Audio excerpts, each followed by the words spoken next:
আসসালামু আলাইকুম। তো বর্ণমালা একাডেমির আরও একটা নতুন ভিডিওতে তোমাদের সবাইকে স্বাগতম। তো তোমাদের আবির ভাইয়া কিছুটা ব্যস্ত থাকায় ভিডিওটা আমি নোবেল ভাইয়ে তৈরি করছি। তো দেখো, এই ভিডিওতে আমরা মোটামুটি আলোচনা করব তোমাদের যে বার্ষিক মূল্যায়ন নির্দেশিকা, অর্থাৎ বার্ষিক পরীক্ষার জন্য যে সিলেবাস সেটা যে দিছে এটা নিয়ে আলাপ আলোচনা করব, এবং আমরা কি কি পড়িয়েছি এবং পড়াবো, ইউটিউব চ্যানেলে আমাদের কি কি ভিডিও আসবে সেই সব নিয়ে আলাপ আলোচনা করব মোটামুটি। আর হচ্ছে এখানে, তো চলো শুরু করি। আর কি বলবো, যা বলবো তা তো শুনতেই পাবো ভিডিওতে। তো দেখো, এখানে হচ্ছে দেখো তোমাদের প্রথমত হচ্ছে সিলেবাসের শুরুতেই বলে দিছে হচ্ছে শিক্ষকদের প্রশ্ন প্রণয়ন। তোমাদের কিন্তু আগের বার মানে অর্ধবার্ষিক পরীক্ষাটা যেটা হয়েছিল, বা অর্ধবার্ষিক পরীক্ষাই তো বলে নাকি, কি বলেছিল আমি এক্স্যাক্ট জানি না আসলে। তো তোমাদের ওইটা কি হয়েছিল, বোর্ড থেকে কোয়েশ্চেন আসতো, রাইট? বোর্ড থেকে কোয়েশ্চেন করে তারপর হচ্ছে ওইটা সেন্ট্রালি কি হতো, মানে সবার একই কোয়েশ্চেনে তোমরা মনে করো আগের দিন রাতে প্রশ্ন পেয়ে গেছো। তো এবার আর সেটা হবে না, এবার তোমাদের স্কুল কলেজই হচ্ছে তোমাদের কোয়েশ্চেনটা তৈরি করবে। বাট স্কুল কলেজ হচ্ছে তোমাদের এইখানে মনে করো একটা স্যাম্পল কোয়েশ্চেন দেওয়া আছে, এই কোয়েশ্চেনটা ফলো করে মোটামুটি আমাদের কোয়েশ্চেনটা করবে, বুঝতে পারছো? আচ্ছা, এখন বিজ্ঞানের জন্য এখানে মনে করো টিচারদের কিছু ইনস্ট্রাকশন দেওয়া আছে, টিচাররা কোয়েশ্চেন কীভাবে করবে। তো এগুলো আমাদের জন্য ইম্পর্টেন্ট না, তোমরা চাইলে পড়তে পারো। আমি পিডিএফটার লিঙ্ক হচ্ছে আমাদের কমেন্ট বক্সে দেওয়া থাকবে, ভিডিওর কমেন্ট বক্সে। আমরা তো এখানে কেবল ম্যাথ আর সায়েন্স নিয়ে আলাপ আলোচনা করছি। তো তুমি মনে করো অন্যান্য সাবজেক্টগুলো যদি দেখতে চাও, অন্যান্য সাবজেক্টগুলোর সিলেবাসও দেখতে চাও, ওই যে কমেন্ট বক্সে হচ্ছে ড্রাইভ লিঙ্কটা দেওয়া আছে, এটাতে চেক করতে পারো, ঠিক আছে? তো দেখো, আমাদের অনুশীলনী বই, ঠিক আছে, অনুশীলনী বইয়ের উপরে হচ্ছে এই সিলেবাসটা মেইনলি সাজানো, কিন্তু অনুসন্ধানী পার্ট যদি তুমি খুঁজতে চাও তাহলে হচ্ছে তোমার এই চ্যাপ্টারগুলো খুঁজতে হবে, বুঝতে পারছো? আচ্ছা দেখো, তো আমাদের প্রথম চ্যাপ্টার কি ছিল অনুশীলনী বইয়ের? খেলার মাঠে বিজ্ঞান, রাইট? তো খেলার মাঠে বিজ্ঞানের হচ্ছে এই চ্যাপ্টারটা পড়তে হবে। এই চ্যাপ্টারটা কভার করার জন্য আমাদের হচ্ছে অনুসন্ধানী বইয়ের বল চাপ ও শক্তি যে চ্যাপ্টার আছে, অর্থাৎ অধ্যায় 1, এটা হচ্ছে 1.1 থেকে 1.7 টপিক পর্যন্ত কভার করতে হবে, বুঝতে পারছো? 1.1 থেকে 1.7 টপিক কভার করতে হবে। তারপর দেখো, তাপ ও তাপমাত্রা হচ্ছে আমাদের 2.1 থেকে 2.6 টপিকটা কভার করতে হবে, বুঝতে পারছো? আমাদের অধ্যায় 3, যেটা অধ্যায় আধুনিক পদার্থবিজ্ঞান নামে যে একটা অধ্যায় ছিল, ওরকম টাইপের একটা অধ্যায় ছিল, যেমন ওই যে নিউটনিয়ান বলবিদ্যা না, ওই যে আপেক্ষিকতার সূত্র, রাইট? ভুল বলছি, আপেক্ষিকতার সূত্র যে চ্যাপ্টারটা ছিল, তো এই চ্যাপ্টারটা আমাদের নাই আর কি, বুঝতে পারছো? তাহলে আমাদের কি আছে, অধ্যায় 4, অধ্যায় 5, এগুলো কিন্তু এই যে 4.1 থেকে 4.4, তারপর 5.1 থেকে 5.7, তারপর হচ্ছে অধ্যায় 6, অধ্যায় 7, এই চ্যাপ্টারগুলো আছে, এগুলো সবগুলো কিন্তু কেমিস্ট্রির পার্ট, বুঝতে পারছো? তো কেমিস্ট্রি থেকে কিন্তু অনেকগুলো চ্যাপ্টার আছে, ফিজিক্সে মাত্র মনে করো এই একটা আর এই একটা, দুইটা চ্যাপ্টার, বুঝতে পারছো? তারপর হচ্ছে মনে করো আমাদের বায়োলজির পার্ট থেকে হচ্ছে দুইটা চ্যাপ্টার আছে, এই চ্যাপ্টার দুইটার লেকচার আমাদের এখনও ইউটিউব চ্যানেলে আসে নাই, অন্যান্য লেকচারগুলো মোটামুটি এসে পড়ছে। এই 3টা চ্যাপ্টার, এই যে অধ্যায় 8, অধ্যায় 9 এবং অধ্যায় 14, তো এগুলোর লেকচার আমাদের ইউটিউব চ্যানেলে অতি শীঘ্রই এসে পড়বে। তো আশা করি তোমাদের বার্ষিক পরীক্ষার ভালো আগেই পেয়ে যাবে আর কি, মানে তোমাদের যে আমরা যতটুকু হেল্প করতে পারি করবো আর কি। আর বাকিগুলো লেকচার কিন্তু আমাদের ইউটিউব চ্যানেলেই আছে, তোমরা একটু ঘাটাঘাটি করলেই পেয়ে যাবা, বুঝতে পারছো? আচ্ছা, তো এই সিলেবাস বুঝলাম যে তোমাদের কি কি পড়তে হবে মোটামুটি। তো এখন হচ্ছে আমাদের মূল্যায়ন কাঠামো, মানে কিভাবে তোমাদের মার্কিংটা করা হবে। তো তোমাদের 30% থাকবে হচ্ছে ক্লাস ওয়ার্ক বা ধারাবাহিক মূল্যায়ন, এবং 70% হবে তোমাদের পরীক্ষা, অর্থাৎ সামষ্টিক মূল্যায়ন থেকে, বুঝতে পারছো? তো 30% যে আমাদের মানে ক্লাস ওয়ার্ক, এইটা কীভাবে আবার মূল্যায়ন হতে পারে, সেটা মূল্যায়ন হবে হচ্ছে আমাদের এই যে আইটেম আছে না বিভিন্ন, ওই যে তোমাদের বইয়ে কী বলে, এই যে অনুশীলন বইয়ে, এই অনুশীলন বইয়ের হচ্ছে বিভিন্ন এই যে অ্যাসাইনমেন্টগুলো আছে না, এই যে 73 থেকে 75 নম্বর পেজে, তারপর মনে করো 34 থেকে 36 নম্বর পেজে, 43 থেকে 47 নম্বর পেজে, এগুলো থেকে 10 10 10 করে 30 নম্বর থাকবে, বুঝতে পারছো? তো এগুলোর জন্য ভালোভাবে প্রিপারেশন নিতে হবে কিন্তু আমাদের, কারণ এখানে কিন্তু 30টা মার্ক আছে, রাইট? আর বাকি 70 মার্কের যে পরীক্ষা হবে, এই 70 মার্কের মান বন্টন হচ্ছে কাইন্ড অফ এরকম, বুঝতে পারছো? 70 মার্কের মান বন্টনে হচ্ছে আমাদের 15টা এমসিকিউ থাকবে, 15টা এমসিকিউর মার্ক হচ্ছে 15, ঠিক আছে? 15টা এমসিকিউ থাকবে, 15টা এমসিকিউর মার্ক হচ্ছে 15, আর হচ্ছে 10টা এমসিকিউ থাকবে, 10টা এমসিকিউর মার্ক হচ্ছে 10, তাহলে টোটাল মিলে কত থাকবে, 25 মার্ক, বুঝতে পারছো? তাহলে টোটাল মিলে মার্ক থাকবে কত, 25 মার্ক। আচ্ছা, তো আর 15 আর 10 গেল, 15 মার্ক হচ্ছে এমসিকিউতে, 10 মার্ক গেল এক কথায় উত্তরে। এখন সংক্ষিপ্ত প্রশ্ন থাকবে কিছু, মানে 1 মার্কের কোয়েশ্চেন, ওই যে আমরা যে তোমরা যদি আগে সৃজনশীল করে থাকো, অবশ্যই 6 7 8 সৃজনশীল করছো, সৃজনশীলের ক টাইপের কোয়েশ্চেন। তো এরকম টাইপের কোয়েশ্চেন থাকবে হচ্ছে মানে 10টা, ঠিক আছে? ক বা একটু কও না, মানে কয়ের চেয়ে একটু বড়ই থাকবে, 2 মার্কের যেহেতু কোয়েশ্চেন, তাহলে প্রতিটা কোয়েশ্চেন মনে করো ক আর খয়ের মাঝামাঝি এরকম টাইপের ছোটো কোয়েশ্চেন, জাস্ট একটু ডেসক্রিপশন দিয়ে অ্যান্সার করলেই মোটামুটি 2 মার্কের অ্যান্সার আর কি, বুঝতে পারছো? তো ওইটা থাকবে হচ্ছে 10টা, মানে 10টা থাকবে, 10টাই অ্যান্সার দিতে হবে, এখানে কোনো অপশন নাই আমাদের কাছে। তো এইটার জন্য থাকবে হচ্ছে 20 মার্ক, তাহলে কত গেল আমাদের, 25 আর 20 মিলে কত হলো, 45। আচ্ছা, তারপর হচ্ছে রচনামূলক প্রশ্ন। রচনামূলক প্রশ্ন মানে দৃশ্য পটবিহীন, মানে হচ্ছে নর্মাল রচনামূলক প্রশ্ন, তোমাকে কোনো হচ্ছে উদ্দীপক দিবে না বা কোনো একটা দৃশ্য কল্পনা করতে বলবে না, সেই মানে নর্মাল বইয়ের থেকে ডাইরেক্ট একটা কোয়েশ্চেন আসবে, তো বইয়ের যে টপিকগুলো আমরা পড়ছি এই টপিকগুলো থেকে আমাদের মোটামুটি অ্যান্সার করতে হবে। ওইখানে হচ্ছে 5টা থেকে 3টা অ্যান্সার করতে হবে। কী করতে হবে? 5টা থেকে 3টা অ্যান্সার করতে হবে। তো প্রতিটার মার্ক হচ্ছে আমাদের 5 করে, ঠিক আছে। 3টা কোয়েশ্চেন অ্যান্সার করতে হবে, প্রতিটা অ্যান্সার যেহেতু 5 করে, তাহলে ওটা এই গেলো 15। তাহলে আগে কত ছিল আমাদের? 20 যোগ 25 যোগ 15 মিলে হচ্ছে কত? মিলে হচ্ছে আমাদের 40 আর 20 60 নম্বর, ঠিক আছে, 60। আচ্ছা, আর এইখানে হচ্ছে আমাদের সৃজনশীল প্রশ্ন, বা সৃজনশীল না, মেইন কথা হচ্ছে রচনামূলক প্রশ্ন, মানে একটা উদ্দীপক দেওয়া থাকবে উপরে। আমাদের সৃজনশীল যেরকম করছিলাম না, ওইখান থেকে মনে করো প্রতিটা কোয়েশ্চেনের একটা বা দুইটা বা 3টা পার্ট থাকতে পারে। তো এইখানে হচ্ছে আমাদের এরকম 7টা কোয়েশ্চেন থাকবে, 7টা কোয়েশ্চেন থেকে আনসার করতে হবে আমাদের কয়টা? 5টা, বুঝতে পারছি।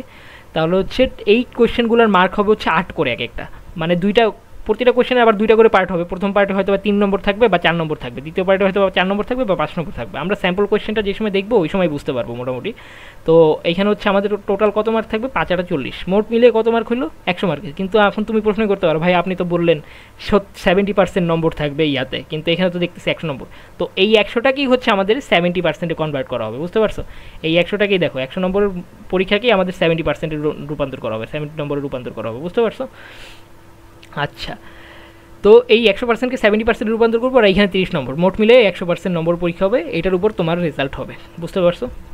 আচ্ছা, মোটামুটি এই সিস্টেমটা আমার কাছে মোটামুটি ভালোই লাগছে। তো এখানে দেখো একটা স্যাম্পল কোয়েশ্চেন দেওয়া আছে। তো আমরা যদি স্যাম্পল কোয়েশ্চেনটা পড়ার চেষ্টা করি, দেখো এখানে হচ্ছে মনে করো একটি নমুনা প্রশ্ন। এই প্রশ্নটা মানে কোনো রকম হুবহু কপি করা যাবে না। এটা হচ্ছে নমুনা প্রশ্ন দেখে মনে খুশি হয়ে গেছে যে আগেরবার পরীক্ষা অর্ধবার্ষিক পরীক্ষা দিয়েছিল, আগের রাতে কোয়েশ্চেন পেয়ে গেছো, কিন্তু এইবার হচ্ছে এমন হবে না। এবার কিন্তু স্যার ম্যাডামরাই কোয়েশ্চেন করবে। তো এইটা হচ্ছে স্যাম্পল কোয়েশ্চেন, মানে এইটার অনুযায়ী করবে, এই কোয়েশ্চেনগুলোই যে করবে এটা না, বুঝতে পারছো? তো এখানে দেখো 25টা এমসিকিউ দেওয়া আছে। যেমন কোন হারের গ্যাসের ব্যাপন হার সবচেয়ে বেশি? ব্যাপন হার কীভাবে নির্ভর করে? মানে ভরের উপর নির্ভর করে, ভর যার যত কম তার ব্যাপন হার সবচেয়ে বেশি, বুঝতে পারছো? তাহলে NH3 এর ব্যাপন হার সবচেয়ে বেশি হবে এইগুলোর মধ্যে, কারণ কি NH3 ভর সবচেয়ে কম, বুঝতে পারছো? তো এরকম মনে করো। তারপরে এইটা কার ইলেকট্রন বিন্যাস, এই যে দেখো 4s2 লাস্টে, তো এটা কার ইলেকট্রন বিন্যাস হবে? 2 যোগ 2 যোগ 4 যোগ 6 10 যোগ 2 12 যোগ 6 18 আর 2 20, 20 কার? ক্যালসিয়ামের, বুঝতে পারছো? তো এটা ক্যালসিয়ামের ইলেকট্রন বিন্যাস, বুঝতে পারছো? তো এরকম মনে করো সোজা 25টা এমসিকিউ থাকবে, সোজা কথা 25টা এমসিকিউ থাকবে, না 25টা না, সরি 15টা এমসিকিউ থাকবে, রাইট? 15টা এমসিকিউ থাকবে, আর 10টা হচ্ছে এক কথায় উত্তর থাকবে, ঠিক আছে?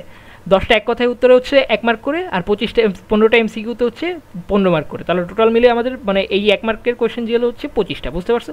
এখানে দেখো 1 মার্কের কোয়েশ্চেন হচ্ছে সোজা কোয়েশ্চেন, মনে করো প্রধান শক্তি স্তর n এর মান 3 হলে উপশক্তি স্তরের l এর মান সর্বোচ্চ কত? আবির ভাই তোমাদের নিশ্চয়ই পড়াইছে, মানে n-1 পর্যন্ত হয় সর্বোচ্চ মান। তাহলে হচ্ছে n-1 পর্যন্ত হলে আমাদের কী হবে? n-1 সর্বোচ্চ হলে আমাদের মানে সর্বোচ্চ উপশক্তি স্তর কত হবে? 2 হবে, বুঝতে পারছো? তারপর মনে করো এখানে আরও কোয়েশ্চেন আছে, দুটি বস্তুর তাপমাত্রার পার্থক্য 27 ডিগ্রি সেলসিয়াস হলে ক্যালভিন স্কেলের তাপমাত্রার পার্থক্য কত? 27 ক্যালভিন। কারণ কি? সেলসিয়াস স্কেলের তাপমাত্রার পার্থক্য আর ক্যালভিন স্কেলের তাপমাত্রার পার্থক্য সেম, বুঝতে পারছো? তো এরকম মনে করো 1 মার্কের কোয়েশ্চেন থাকবে, এখানে হচ্ছে 10টা থাকবে। তার মানে এই মিলে হচ্ছে আমাদের কত গেল? 25 গেল, 15 আর 10 25, ঠিক আছে? এখন দেখো এখানে হচ্ছে 2 মার্কের কোয়েশ্চেন, প্রতিটা কোয়েশ্চেনের মার্ক 2 এবং প্রতিটা 10টা করে কোয়েশ্চেন থাকবে। তো দেখো এখানে মনে করো কী কোয়েশ্চেন আছে? সোডিয়াম আর ম্যাগনেসিয়ামের মধ্যে কোনটির ধাতব ধর্ম বেশি? ব্যাখ্যা করো। কারণ আমরা কি জানি, মনে করো সোডিয়াম আর ম্যাগনেসিয়াম, যেহেতু সোডিয়াম আগে, এই জন্য সোডিয়ামের ধাতব ধর্ম কী হবে? বেশি হবে, রাইট? তারপর মনে করো কোনটি, মানে এরকম টাইপের একটু ব্যাখ্যা দিতে হবে, ডাইরেক্ট আমরা অ্যান্সার দিতে পারবো না, কোনো না কোনো ব্যাখ্যা দিতে হবে। মনে করো এই যে একটি গ্যাস ভর্তি বেলুনকে মুখ খোলা অবস্থায় ছেড়ে দিলে বেলুনের সামনের দিকে এগিয়ে যায় কেন? কারণ কি? নিঃসরণের কারণে কি? প্রেশার নির্গত হয়, বুঝতে পারছো? তো এরকম টাইপের কোয়েশ্চেন, মানে যেখানে একটু 1-2 লাইন একটু ব্যাখ্যা দিতে হবে, এরকম কোয়েশ্চেন হচ্ছে আমাদের 2 মার্কের থাকবে। এগুলো হচ্ছে টোটাল 10টা থাকবে, টোটাল এইখানে 20 মার্ক থাকবে। তাহলে আমাদের গেল 25 আর 20 কত? 45 হইল। আর এইখানে হচ্ছে গ নম্বর কোয়েশ্চেন হচ্ছে ডাইরেক্ট অ্যান্সার, মানে ডাইরেক্ট কোনো কোয়েশ্চেন করা হবে, বইয়ের কোয়েশ্চেন একদম ডাইরেক্ট তুলে দেওয়া হবে। এখানে কোনো মানে সৃজনশীলের যে আমরা উদ্দীপক দেখছিলাম না, উদ্দীপক টাইপের কিছু থাকবে না। তো এইখানে মনে করো আমাদের 5টা থেকে 3টা অ্যান্সার করা লাগবে। মনে করো এই যে 5টা কোয়েশ্চেন দেওয়া থাকবে, এখান থেকে 3টা অ্যান্সার করা লাগবে। তো 4 আর 5 কোয়েশ্চেন দেয় নাই। মনে করো ডিএনএ ডাবল হেলিক্স কাঠামো অঙ্কন করে বিভিন্ন মানে সঠিক পরিমাপ সহ বিভিন্ন চিহ্ন অংশ চিহ্নিত করো, ঠিক আছে? তো মনে করো কাঠামো অঙ্কনের জন্য 2 নম্বর, তারপর হচ্ছে ইয়ার জন্য চিহ্নিত করার জন্য 3 নম্বর, মোট 5 নম্বর, বুঝতে পারছো? তো এরকম মানে বই থেকে ডাইরেক্ট কোয়েশ্চেন তুলে দিবে, এটার হচ্ছে সংক্ষিপ্ত কোয়েশ্চেন। তো এগুলোর মার্ক থাকবে হচ্ছে এক একটার 5 করে, মানে 5 হচ্ছে আবার ভাগ করে দেওয়া থাকবে। দেখো এখানে মনে করো 1 যোগ 1 যোগ 1 বা 1 যোগ 2 এরকম টাইপের ভাগ করে দেওয়া থাকবে আর কি, বুঝতে পারছো? টোটাল এরকমভাবে 5 নম্বর থাকবে। তো এগুলো হচ্ছে বইয়ের থেকে ডাইরেক্ট কোয়েশ্চেন আসবে। হ্যাঁ, অ্যান্সার করতে হবে কত? আমাদের 3টা, তার মানে হচ্ছে 15 মার্ক। তাহলে 45 আর 15 হচ্ছে 60। আর এখানে হচ্ছে 8টা থেকে 5টা কোয়েশ্চেন দেওয়া, মানে 7টা থেকে 5টা কোয়েশ্চেন অ্যান্সার করা লাগবে, 7টা থেকে 5টা, প্রতিটা কোয়েশ্চেনের মার্ক হচ্ছে 8। এখানে হচ্ছে দেখবা একটা উদ্দীপক দেওয়া থাকবে, দেখছো, মনে করো আমাদের বেগের কোয়েশ্চেন, এই যে 200 কেজি ভরের, মানে আমরা যে বেগের কোয়েশ্চেন যেগুলো করলাম না, আবির ভাই তোমাদের নিশ্চয়ই করাইছে, তো এরকম টাইপের কোয়েশ্চেন, এবং একটা মনে করো আমাদের সৃজনশীল টাইপ কোয়েশ্চেন, প্রতিটা কোয়েশ্চেন মনে করো 4 বা 4 4 4 করে থাকতে পারে, 8 নম্বর, বা হচ্ছে কি থাকতে পারে 3 আর 5 করে থাকতে পারে, বুঝতে পারছো? তো এরকম মনে করো সৃজনশীল টাইপ কোয়েশ্চেন, মানে উপরে একটা উদ্দীপক দেওয়া থাকবে, মানে একটা প্রেক্ষাপট দেওয়া থাকবে, ওইটার উপর ভিত্তি করে হচ্ছে আমাদের মানে মানে সৃজনশীলের গ আর ঘ অ্যান্সার করতাম না, তো এরকম ক আর খ অ্যান্সার করতে হবে। তো এখানে প্রতিটা কোয়েশ্চেনের মার্ক থাকবে হচ্ছে 8 করে, টোটাল মার্ক 8, তাহলে হচ্ছে 8 করে 7টা থেকে 5টা অ্যান্সার করা লাগবে, তাহলে হচ্ছে আমাদের 5 8 40, এই মিলিয়ে 60 আর 40 মিলিয়ে হয় 100। মোটামুটি আপাতত মনে করো ক্লিয়ার, ঠিক আছে? তো এইখানে হচ্ছে তোমাদের এমসিকিউর অ্যান্সারগুলোও দিয়ে দিচ্ছে, তোমরা চাইলে এই স্যাম্পল কোয়েশ্চেনটা যে দেখতে পারো, তোমাদের হচ্ছে ড্রাইভ লিঙ্ক দেওয়া আছে, ঠিক আছে? ড্রাইভ লিঙ্কটা আমরা হচ্ছে কমেন্ট বক্সে দিয়ে দিব, তো এইখান থেকে তোমরা হচ্ছে সব কিছু দেখে নিবা, ঠিক আছে? তো এখানে হচ্ছে আবার নাম্বার কীভাবে, স্যাররা কীভাবে নম্বর দিবে, এটা হচ্ছে তোমাদের এগুলোও লেখা আছে, তো এগুলো আমাদের জানার বিষয় না, তাও জেনে মানে এখান থেকে জেনে রাখার বিষয় কি, মানে তুমি যদি জেনে থাকো যে কীভাবে তুমি লিখলে 4 12 নম্বর দিবে, তাহলে হচ্ছে তুমি মানে এইভাবে লিখতে পারো আর কি, এইটাই আর কি।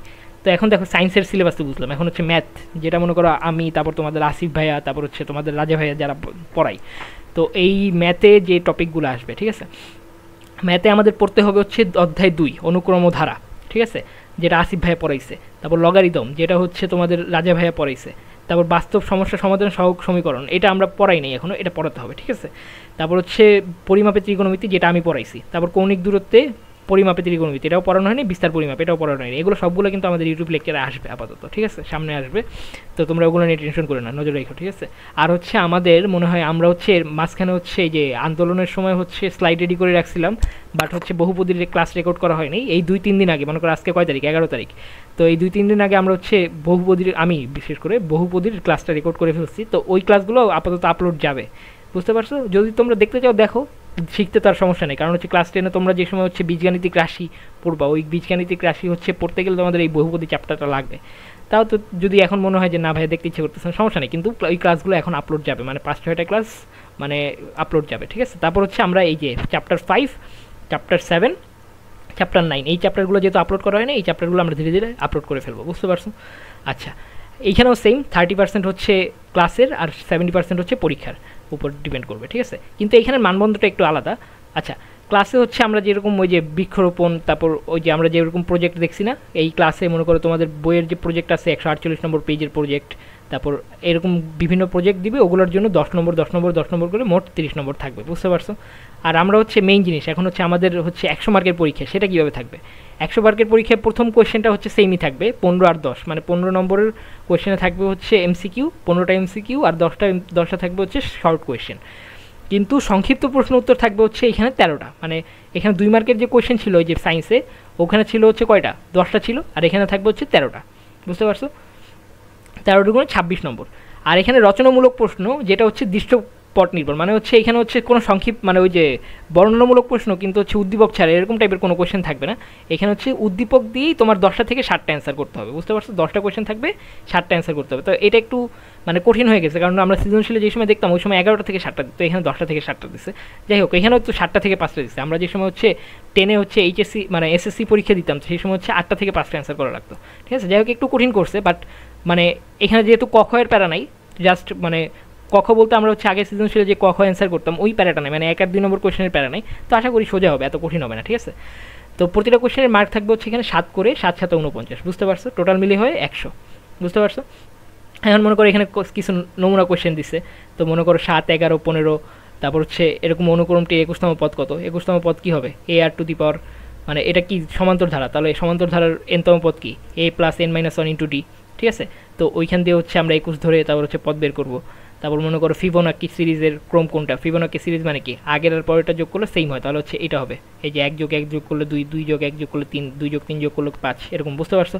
তারপর মনে করো কী কোয়েশ্চেন, এই যে মনে করো tan a minus tan c, এটার মান কত আমি পড়াইছিলাম, তাহলে tan a হচ্ছে মানে কি টেরা লম্ববোধ, লম্ব বাই ভূমি, তাহলে হচ্ছে ভূমির মান বের করবা, পিথাগোরাসের উপপাদ্য দিয়ে এটার স্কোয়ার করে তারপর হচ্ছে √4 আসে, তার মানে হচ্ছে √4 মানে কি 2 আসবে, তাহলে tan c মানে হচ্ছে কি, tan c মানে হচ্ছে লম্ব বাই ভূমি, টেরা লম্বভূত, তাহলে লম্ব বাই ভূমি, লম্ব হচ্ছে 2 বাই ভূমি হচ্ছে 1, আর এই ক্ষেত্রে লম্ব বাই ভূমি হচ্ছে হাফ, তাহলে 2 মাইনাস হাফ, তাহলে 2 মাইনাস হাফ করলে কত আসে 3/2, অ্যান্সার হবে 3/2, বুঝতে পারছো? তো এরকম টাইপের কোয়েশ্চেন, কনসেপচুয়াল কোয়েশ্চেন কিছু কিছু থাকবে। আশা করি তোমার ত্রিকোণমিতির ক্লাস দেওয়া আছে, তারপর বাকি চ্যাপ্টারগুলোর ক্লাস আমরা দিয়ে ফেলবো। তো এগুলোর ক্লাস দেখবা, মোটামুটি ক্লিয়ার হয়ে যাবে। তারপর মনে করো এক কথায় উত্তর, এরকম এক কথায় উত্তর থাকবে কয়েকটা। যেমন মনে করো log 5 125, তাহলে এটা কত হবে? এটার অ্যান্সার হবে হচ্ছে কত, 5 টু দি পাওয়ার কত, 5 কিউব মনে হয় 125, তাহলে 3 হবে, বুঝতে পারছো? তারপর মনে করো এরকম আরও অনেকগুলো কোয়েশ্চেন, 30 ডিগ্রি কোণকে রেডিয়ানে প্রকাশ করলে, রেডিয়ানে প্রকাশ আমরা দেখবো পরের চ্যাপ্টারে, ওই যে ত্রিকোণমিতির সেকেন্ড চ্যাপ্টার, ওই চ্যাপ্টারটা আমরা করবো, এটাকে প্রকাশ করলে হচ্ছে π/6 আসে। তো এরকম টাইপের কিছু কিছু কোয়েশ্চেন থাকবে, বুঝতে পারছো? তো এগুলোতে হচ্ছে 13টা কোয়েশ্চেন থাকবে, না এটা হচ্ছে এক কথায় উত্তর 10টা থাকবে, তাহলে 15 আর 10 মিলে হচ্ছে 25। এখন 2 মার্কের কোয়েশ্চেন, তো 2 মার্কের কোয়েশ্চেন মানে একটু কি, একটু মানে 2-1 লাইন করতে হবে আমাদের ম্যাথ, ডাইরেক্ট এরকম এক কথায় উত্তরের মতো ডাইরেক্ট অ্যান্সার করে দিতে পারবো না। তো মনে করো এখানে মনে করো সাইন 405 ডিগ্রি আমরা করবো সামনে, মনে করো 9, মানে এটাকে দেখতে পারি আমরা সাইন 450 - 45 ডিগ্রি, ঠিক আছে? এরকম টাইপের করে তারপর হচ্ছে দেখবো, আমরা সামনেই দেখবো। তারপর 40 ডিগ্রি কোণকে রেডিয়ানে প্রকাশ করে, এখানে 2-1 লাইন ক্যালকুলেশন করতে হয়। তারপর ধারাটির 20তম পদ নির্ণয় করো, তাহলে হচ্ছে ওইখানে AR⁴ মানে A + n-1 × D এই সূত্রে বসে হচ্ছে বিভিন্ন মান টান বের করতে হয়। তো এগুলো আমরা সব কিছুই দেখবো মোটামুটি। তো এগুলো হচ্ছে এখানে 13টা কোয়েশ্চেন থাকবে, টোটাল মার্ক থাকবে হচ্ছে 26, বুঝতে পারছো?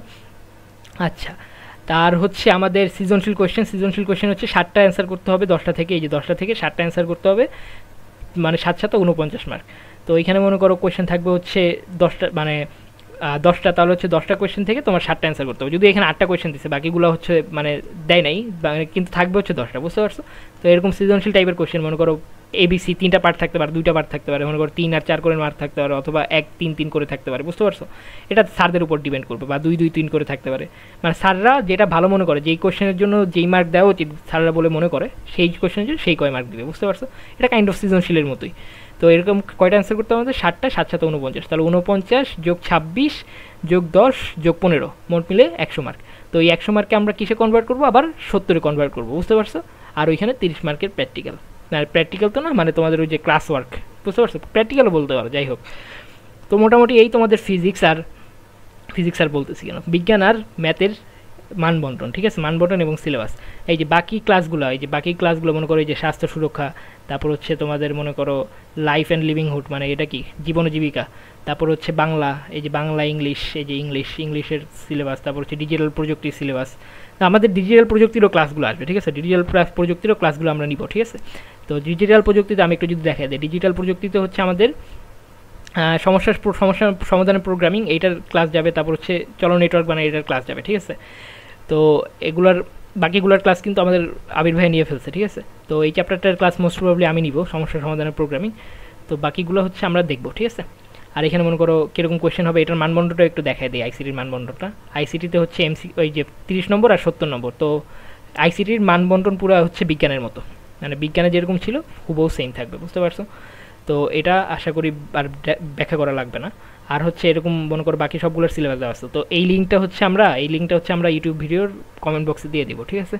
তো আজকে মোটামুটি এতটুকুই থাকুক। মোটামুটি আমরা বুঝছি, কোনো যদি কনফিউশন থাকে কমেন্ট বক্সে আস্ক করো, সমস্যা নেই। তো আল্লাহ হাফেজ। আর বর্ণমালা একাডেমির সাথে থাকো। বর্ণমালা একাডেমি তোমাদের সবসময় ভালো করার চেষ্টা করে, ঠিক আছে? তোমাদের ভালোটাই চায়। তো সাপোর্ট করতে থাকো। আল্লাহ হাফেজ।